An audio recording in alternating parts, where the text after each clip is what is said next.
On est parachat de Vayeshev, cours numéro 2. Il y a un sujet très compliqué à comprendre dans le parachat. Yosef Hatzadik était 10 ans en prison.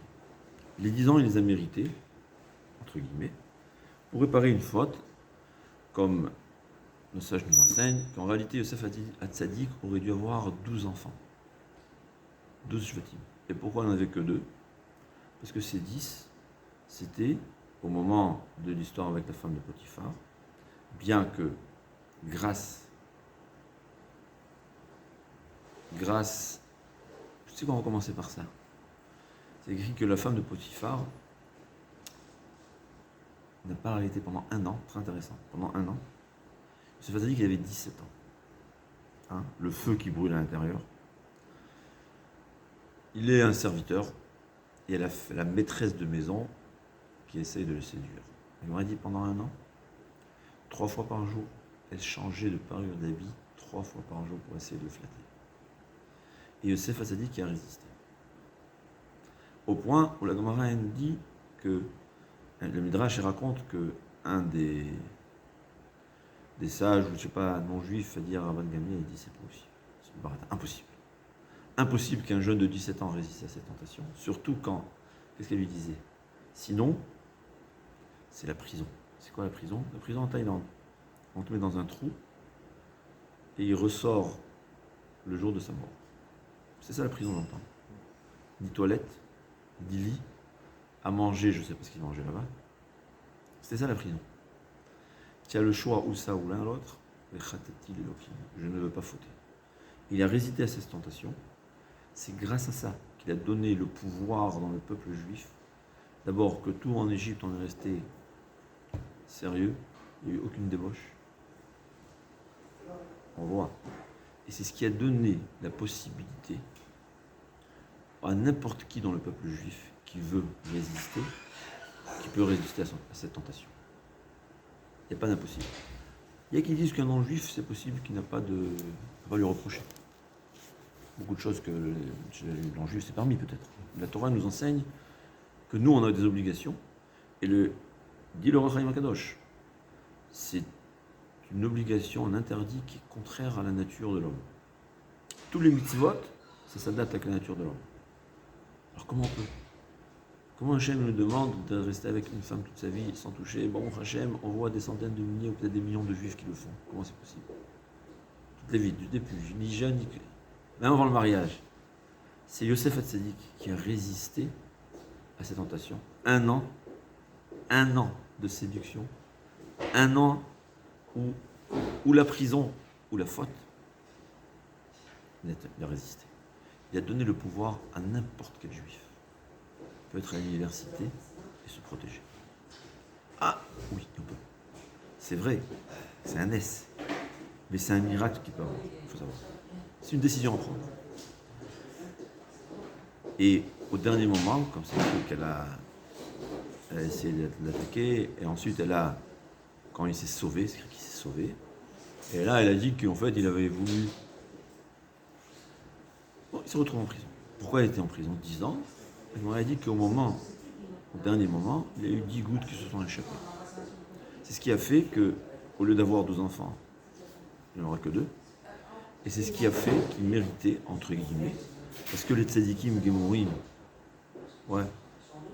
la Rolls-Royce qu'ils vont offrir à Kadosh Baruch Hu, elle sera plaquée. Or, c'est une petite égratignure en bas. Même ça, ils vont réparer. Donc, il était 10 ans. Pourquoi il a eu encore 2 ans? Pourquoi encore 2 ans? Parce qu'il a manqué de Emouna. Il a manqué de Emouna. Il a manqué de croyance. Que quoi? Que arrivé à la fin de la 10e année, il y avait Sarah Mashkim et Sarah Ophim, les 2 ministres, responsables chez le roi de chef pour œnologue, peut-être, et le pâtissier en chef. Les 2 se sont trouvés, ils ont rêvé, il leur a interprété leurs rêves, et il a rajouté une phrase qu'il n'aurait pas dû faire. Il a dit, Sarah Mashkim, il lui a dit, quand tu sors, s'il te plaît, essaye de, s'il te plaît, ça enregistre, essaye, rappelle-moi chez le roi, parce qu'au fait je suis là pour rien. On lui reproche ça. Et quel pasuk qu'il dit? C'est-à-dire, il a fait. Il n'aurait pas dû faire cet effort. Il aurait dû avoir confiance en Kadosh Baruch Hu total. On lui reproche ceci. C'est pour ça qu'il a eu encore 2 ans. C'est quoi 2 ans? 2 ans où il a fait teshuva sur ça. Et s'il avait fait teshuva au bout d'un jour, il serait libéré au bout d'un jour. Si c'était au bout de 2 jours, 2 jours. Et s'il avait fait teshuva au bout de 5 ans, il serait resté encore 5 ans. Mais au bout de 2 ans, il a réussi à arriver à ce niveau de Emouna et de Bitachon où il ne fait même pas cet effort-là. Et la question se pose. Arrête. Même si on a Bitachon, le Chovot Alavot, je ne dis pas qu'on doit faire les efforts nécessaires. Alors, Chazal dit que Velo Pana, le passage dit comme ça, Ha'ashri Ha'ish, Cher Sam Hashem Miftacho, si je me souviens bien du passage, on éloge l'homme qui a confiance en Hashem, c'est Yosef. Velo Pana El Nativ Veshtati Chazav, et qui ne s'est pas adressé au menteur, traduit dans mes mots, c'est Sarah Vashkim qui a menti. J'ai dit, demander à quelqu'un de pareil un service, c'est comme demander à un mur un service. Ça montre un désespoir. Ce n'est pas une ishtadlout nécessaire. Mais la majorité des mefarshim expliquent autrement, et c'est ça la base. Explique Rabbeinu Avraham ben Harambam. Ouais. Le bitachon dépend du niveau spirituel duquel tu te trouves. Le fils du Rambam, il a écrit un livre qui s'appelle Hamaspik Me'ovdei Hashem. Comment servir Hashem. Et c'est un livre qui a été écrit en arabe à l'origine, il a été traduit, on le trouve aujourd'hui dans les bibliothèques pour l'acheter. Et là-bas, il dit que le bitachon dépend de ton niveau spirituel. Plus quelqu'un est à un niveau spirituel élevé, plus il doit avoir une confiance totale en Hashem. Au point où on peut arriver à un certain niveau qui ne doit faire aucune ishtadlout. Oui, tu te restes les bras croisés. Hashem il te donne, t'inquiète pas. Comme Eliyahu Hanavi, qui avait les corbeaux qui lui amenaient à manger, 3 ans de famine totale, il y avait des corbeaux qui lui amenaient à manger de la cuisine de Achav. Comment ça se fait? Hashem il donne. Celui qui a un niveau spirituel très élevé, il a le droit d'avoir confiance en Hashem. Une confiance totale. Il y avait une fois un avrer qui est venu demander conseil à Rav Shach. Il a eu un gros problème financier, est-ce qu'il allait travailler ou pas. Shach s'est mis à réfléchir des mois et des mois jusqu'à qu'il décide.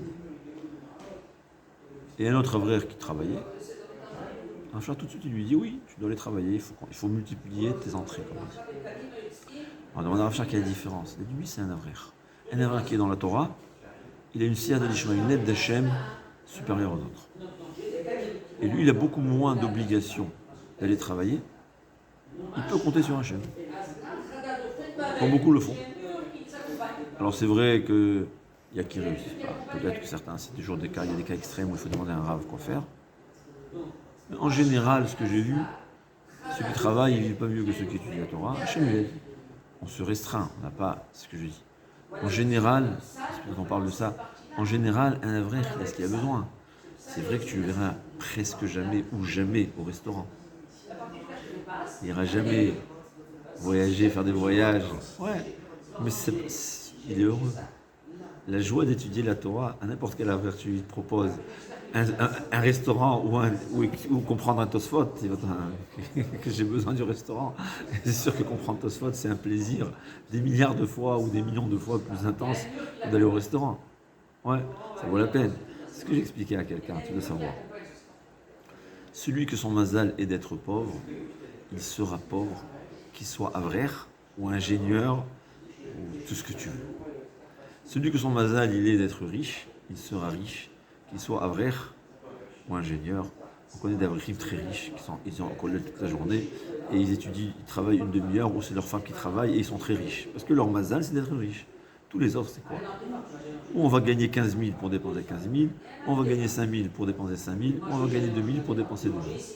Hachem, il te donne vivre normalement selon tes normes, ton niveau de vie.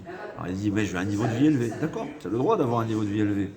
La différence, est-ce que tu veux un niveau de vie élevé dans la Torah ou un niveau de vie élevé dans la voiture? Ouais, la majorité des Avrichim, ils n'ont pas de voiture, mais la majorité des Avrichim, ils ont une maison. Chez ceux qui ne suivent pas la Torah, la majorité ils ont une maison, une voiture. Mais la majorité n'ont pas de maison. Quand je dis majorité, un pourcentage plus élevé. C'est comme ça. C'est-à-dire, Hachem il donne ton niveau de croyance. Je rappelle, il y a bitachon beli ishtadlut et bitachon im ishtadlut. Il y a le bitachon avec la ishtadlut. Je vais quand même faire mes efforts. Comme dit le Chovot Halvavot, pas parce que je suis suffisamment stupide pour croire que mes efforts, c'est eux qui vont me donner. Non, c'est Hachem qui me donne et lui, il choisit les chemins qu'il va me donner. Des fois, ce que je fais, je perds et je gagne d'autre part.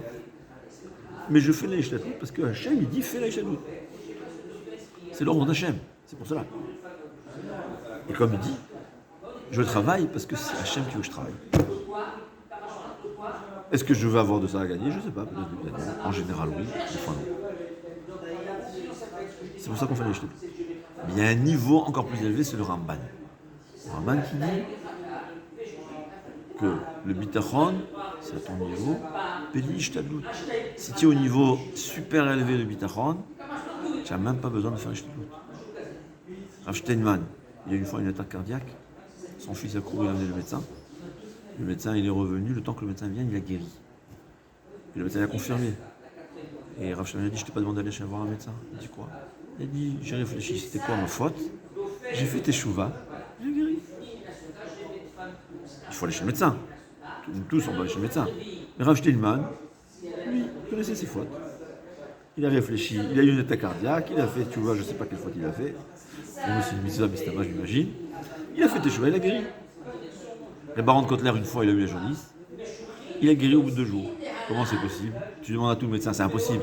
Oui, parce qu'il a réfléchi. Il avait deviné qu'Hachem lui a envoyé ça parce qu'il y avait un des élèves qui a eu la jaunisse. Et il n'est pas parti lui rendre visite. Il y a une mitzvah, une obligation d'aller rendre visite aux malades.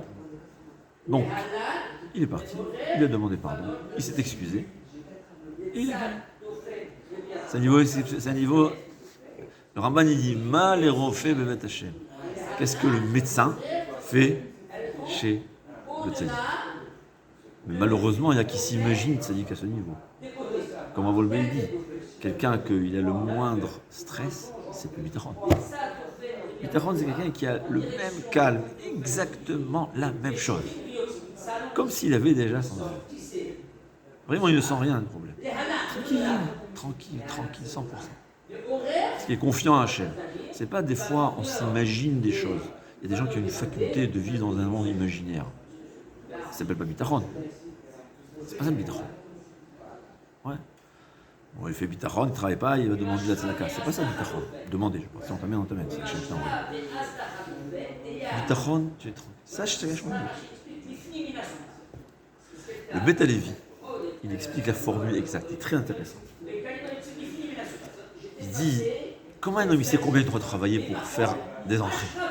Il n'a pas de vie sur place, ils sont par Vaïchem. Il dit combien un homme il doit savoir?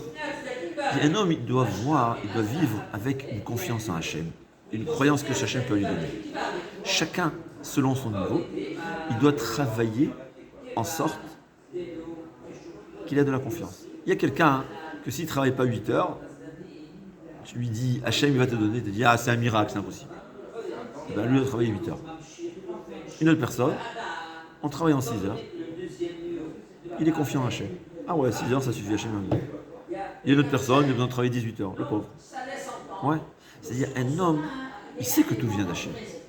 Mais notre émouna a un niveau. Ouais. Il y a qui s'imaginent que pour que Hachem il donne ce qu'on a besoin, il faut l'aider 8 heures. Il y a qui s'imaginent qu'il faut l'aider 6 heures. Et qui s'imaginent qu'il faut aider Hachem et rater la tefila. Il y a comme ça des gens qui pensent. C'est stupide.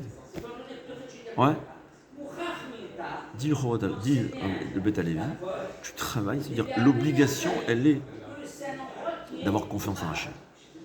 Si tu travailles ce que tu as besoin de travailler pour avoir confiance en Hachem. Et comme le Chovot Halvavot dit, si tu dois être riche, tu le seras, que tu stresses ou pas, que tu travailles au-delà de ta croyance ou pas. Ce qui ce qui est en deçà, alors, j'aime pas ça m'attacher chez vous, mais c'est sûr, et ça c'est sûr. Une Avera pour gagner, ça même si tu n'es pas au niveau, c'est de la bêtise. Rater une mitzvah pour gagner, c'est sûr que c'est de la bêtise. Ouais. Quelqu'un qui décide, je vais maintenant étudier 1 heure. Ah, mais comment je vais faire? S'il a une confiance en Hachem, une décision forte, quoi qu'il en soit, je vais le faire, il verra les portes s'ouvrir. Parce que c'est une obligation. On n'est pas venu ici ni pour manger, ni pour dormir, ni pour s'amuser. On a le droit. Pourquoi? Parce que c'est ce qui va nous permettre d'étudier de la Torah. En tout cas, c'est ce qui... C'est-à-dire le bitachon et la emuna, on a le droit d'avoir une confiance en Hachem, et Hachem donnera.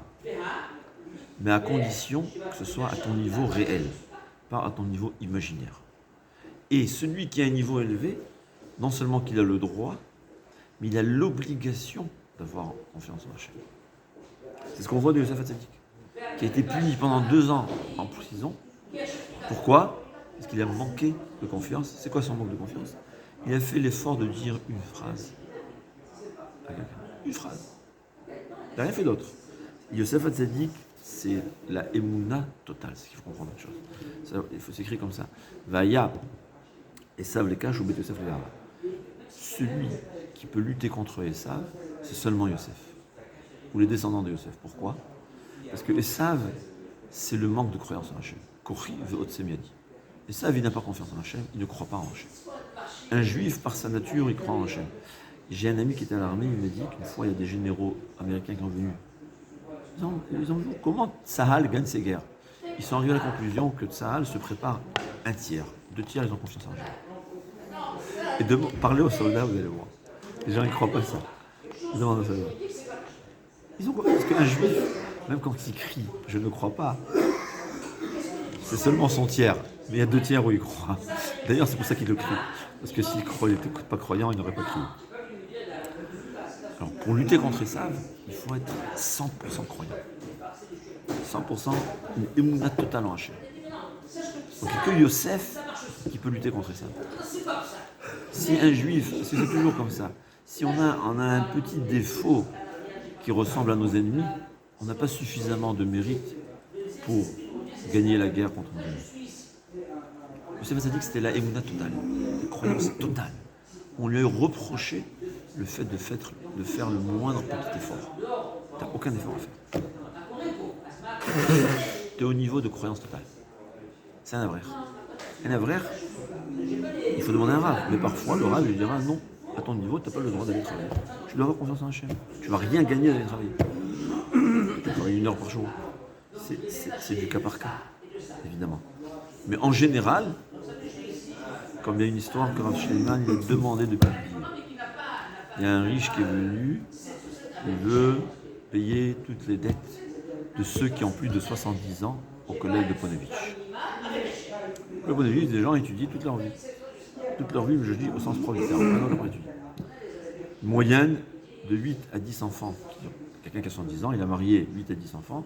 Et bon, Hachem, comme nos Gdolim nous ont dit, on doit tout faire pour aider nos enfants, pour qu'ils puissent eux aussi à leur tour étudier. Donc en général, on s'engage en sorte que nos enfants, eux aussi, ont leur maison, qu'ils puissent étudier. Donc, 10 mariages, c'est des dépenses, on va dire, qui sont en moyenne 20 fois ou 100 fois, entre 20 et 100 fois, ce qu'ils ont gagné toute leur vie. Hein? Alors, arrivé 70 ans, tu as beaucoup de dettes, tu as marié 10 enfants, combien? Alors, ils vérifient, le collège de Ponevitch, il y avait 30 personnes de cet âge. 30 personnes au-dessus de 70 ans. Combien parmi eux avaient des dettes? 0. 0. Tout ça que je propose les dettes. Shleiman a dit, publiez cette histoire, publiez ce miracle. Hachem, il aide. C'est vrai qu'on passe des fois des moments difficiles. C'est vrai que c'est des efforts. Mais en fin de compte, Hachem, il aide. On a le droit de vivre dans les mondes. Il faut savoir que l'étude de la Torah, c'est pas nous, c'est tout le Ham Israël qui en profite. Et si ce n'était pas l'étude de la Torah d'Avrichim, on aurait beaucoup plus de guerres et beaucoup plus d'épidémies. Si c'est pas pire.